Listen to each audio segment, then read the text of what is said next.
પ્રજાસત્તાક દિવસે પ્રાણી અધિકારો માટે વૈશ્વિક બંધારણીય ગતિશીલતામાં ભાવનગર પણ જોડાયું। आजादी तो साइकिल पे मांगे आजादी आजादी तो चल के मांगे आजादी आजादी। પ્રજાસત્તાક દિવસે ભાવનગરના વિક્ટોરિયા પાર્કના દરવાજા સામે જાગૃત નાગરિકોએ એનિમલ રાઇટ્સ અંતર્ગત યોજાયેલી રાષ્ટ્રવ્યાપી અને વૈશ્વિક ગતિશીલતામાં ભાગ લીધો।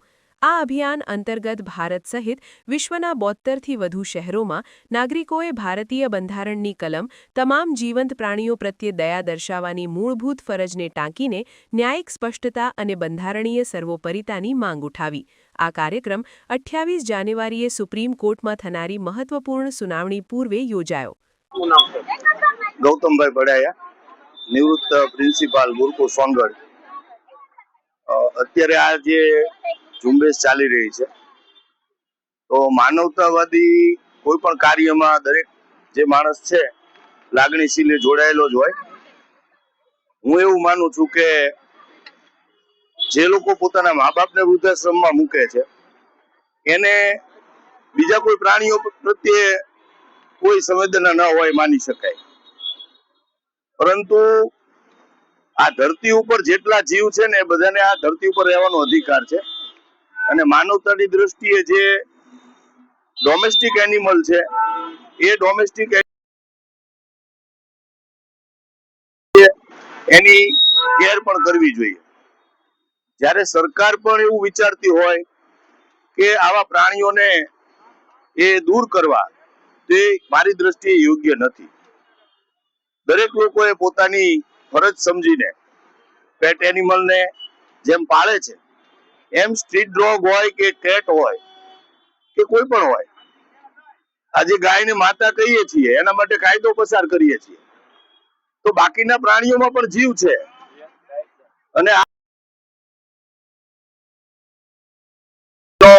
જીવવાનો અધિકાર છીનવી લેવો એ મારી દ્રષ્ટિએ અમાનવીય છે, અયોગ્ય છે અને હંમેશા આવા મિશનમાં હું સાથ આપીશ।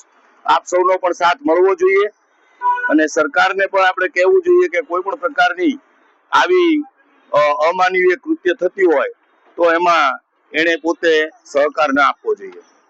જય હિન્દ, જય ભારત। હું ભાવનગરથી ચાંદની શાહ ભરતનગરમાં રહું છું। હું બસ માત્ર એટલું જ કહેવા માંગીશ કે દરેક વ્યક્તિ જો કૂતરાને માત્ર ખાવા આપે ને તો એ ક્યારેય કરડતું નથી અને કૂતરું જિંદગીમાં અમથું કરડતું જ નથી। પ્રેમથી માત્ર હાથ ફેરવો, ખાવાનું તમે કચરામાં ન નાખી દો અને તમારા ઘરની પહેલી રોટલી અને છેલ્લી રોટલી વર્ષોથી આપણા બાપ દાદા માં બધા એમ કહેતા કે પહેલી ને છેલ્લી રોટલી ગાય કૂતરાની કાઢવી જોઈએ, પણ આજે માણસો રોટલી ગણતા ગણતા થઈ ગયા છે અને કૂતરાને કઈ ખાવા મળતું નથી અને એમ કહે છે કે હડકવાયા થઈ ગયા, હડકવાયા થઈ ગયા। હું 15 વર્ષથી કૂતરાને દઉં છું, હડકાયા કૂતરા હોય એને હું પ્રેમથી હાથ ફેરવું છું તો મારા થઈ જાય છે, તો હારા કૂતરા કેમ ન થાય? માં તમે નાના એવા છોકરાને એટલું શીખવો છો કે તારો એને પાણો મારવો જોઈએ, પણ એમ નથી શીખવતા કે તારે એને પ્રેમથી હાથ ફેરવવો જોઈએ। તમે તમારા નાના બાળક જ્યારે જન્મ્યા હોય ત્યારે તમે એને હું ફેંકી દો છો, તો તમે ગલુડિયાને કઈ રીતે ફેંકી શકો? મીંદડીના બચ્ચાને કઈ રીતે ફેંકી શકો? ઈ પણ પોતાના બચ્ચા, આપણે પોતાના બાળકની જેમ એને તમે વિચાર કરો કે આ મારું જ બાળક છે ને, તો ક્યારે આખી દુનિયામાંથી નફરત ઓછી થઈ જાય, ખાલી ભારત દેશમાંથી નહીં। આપણે બસ આપણા હૃદયમાંથી નફરત ઓછી કરવાની છે, પ્રેમ લાવવાનો છે અને એ પ્રેમ વર્ષોથી છે જ, પણ અત્યારે વિકાસ વધતો જાય છે, બધાને વિચાર એટલા બધા માનસિક નાના નાના વિચાર થતા જાય છે કે કૂતરા ઈ એક ખાલી એનામાં જીવ જ નથી, ઈ એક જીવ વગરનું પ્રાણી છે એમ માણસો માને છે। બસ ખાલી એટલું જ વિચારો કે આ કૂતરું નથી કે આ મીંદડું નથી, આ મારું છોકરું છે, પેટ જણ્યું, તો તમને એના ઉપર ક્યારે ક્રૂરતા નહીં થાય ને હંમેશા માં તરીકેની લાગણી થાય। હા, મારું નામ નીતા વાઘેલા છે। મારે અત્યારે ભાવનગર અહીંયા પિયર છે, અમદાવાદ જવા માટે હું વેઇટ કરતી હતી। ગ્રુપ સરસ જોયું અને આ જે વિચાર છે, જે ડોગ લવર્સ છે એનું ગ્રુપ જોઈને મને આમ એટ્રેક્ટ થઈ કે ચલો હું અહીંયા અને ખૂબ ખરેખર ખૂબ સરસ એક્ટિવિટી છે। કારણ કે અત્યારે જોઈએ ને તો આપણે ભગવાને બધાને સરખા આપણો જીવ આપ્યો છે, પણ અત્યારે બહુ જ અત્યાચાર ઘણી વખત આપણે જોઈને આપણને અરેરાટી થઈ જાય, કારણ કે ડોગને એટલી ખરાબ રીતે એની સાથે બિહેવિયર કરવામાં આવે છે, મારવામાં આવે, અને આપણે એને સમજવાની, એની ભાષા સમજવાની જરૂર છે। એને પ્રેમ, અને ડોગ છે એવું છે કે વફાદાર પ્રાણી છે, આપણે જો કહેવાય સૌથી વફાદાર પ્રાણી હોય તો ડોગ છે, બરાબર। એની સાથે આપણે એવી રીતે ડેવલપ થઈએ તો એ બહુ સારી રીતે રિસ્પોન્સ આપે છે. અમારે મારા રોડ પર મારી ગલીમાં એક રોડ કૂતરો આવે છે, રોજ દૂધ રોટલી ખાઈને એક વાર પણ એ ભસ્યો નથી.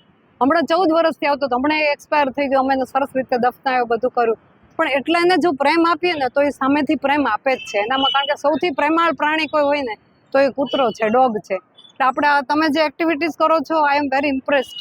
બહુ સરસ એક્ટિવિટી કરો છો ને હું પાર્ટ બનવા ચાહું, પણ હું અમદાવાદ છું, પણ હું ત્યાં એવું કંઈક કરીશ કે આપણે એના માટે સજાગ રહીએ. સજાગ છે ને? હા, એવું કંઈક સજાગ રહીશું. અને ખૂબ ગમ્યું તમને બધાને મળીને, આનંદ થયો. અને થેન્ક યુ. સમાચારની અવનવી અપડેટ જોતા રહો નિખરતા ગુજરાત ન્યૂઝ સાથે. નિખરતા ગુજરાત ન્યૂઝને લાઇક, શેર, સબસ્ક્રાઇબ કરો અને બેલ આઇકન દબાવીને સમાચારની ઝડપી માહિતી મેળવો.